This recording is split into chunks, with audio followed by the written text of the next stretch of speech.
What's up YouTube, this is Paul from Mickey Tech Tips, and today we're going to be talking about 5 things to expect from Apple's Worldwide Developer Conference, or WWDC, that's happening in June 2016 of this year. So I guess, let's get started.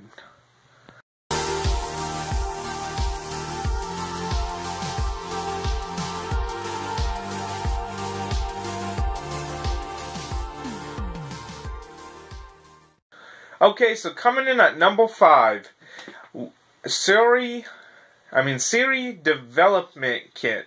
So, as you have seen, Google has kind of made Google search engine / Google Assistant a little bit more open source nowadays, so you can develop stuff to be compatible with like Google Now and now Google Home.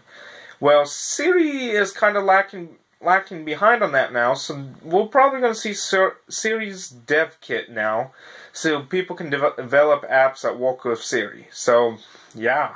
Number 4, a Apple Home speaker thing. So, we've all seen Amazon's Alexa or like Google Home, so I'm expecting to see maybe an Apple Home, which would be competing with it, and that's why I said number 5 to be a Siri Dev Kit, so you can develop stuff for the Apple Home, or whatever they're going to call it, because that's the only company that does not have something for the home.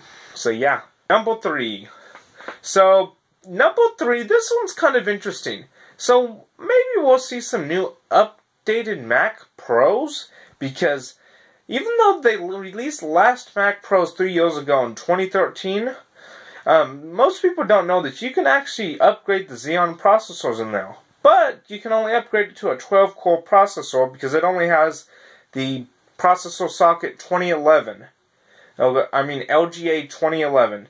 And so by doing an upgraded one, they could put an LGA 2011 V3 and get a theoretical up to 22 cores of processing power, which would be great for all those creative professionals that need more processor cores, and for the network administrators that need more cores for their network server, because you got to remember, Apple does not make dedicated servers anymore. So buying a Mac Mini or a Mac Pro, which a lot of big businesses are going to buy a Mac Pro, is like the only true, the closest thing to get a server from Apple anymore.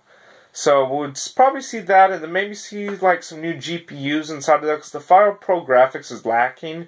So maybe we'll see like some Polaris GPU from AMD, or maybe, surprisingly, maybe a Pascal GPU from NVIDIA, but I doubt we'll see that.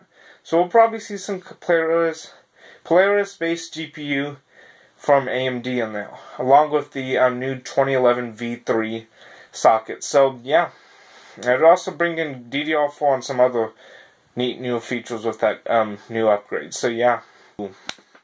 So number 2 would be an Apple VR headset, because everyone from Microsoft to Google to Oculus to HTC to Microsoft have some kind of virtual reality, either a headset or like an augmented reality headset like the HoloLens.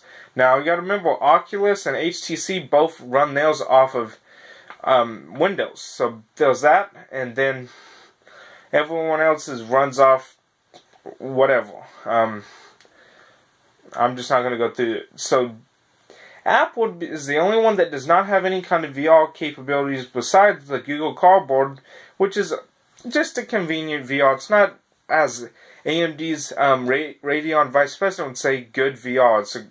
He would classify it as crappy VR. So we'd probably see that come along too. And so I guess with that, let's move on to the number 1.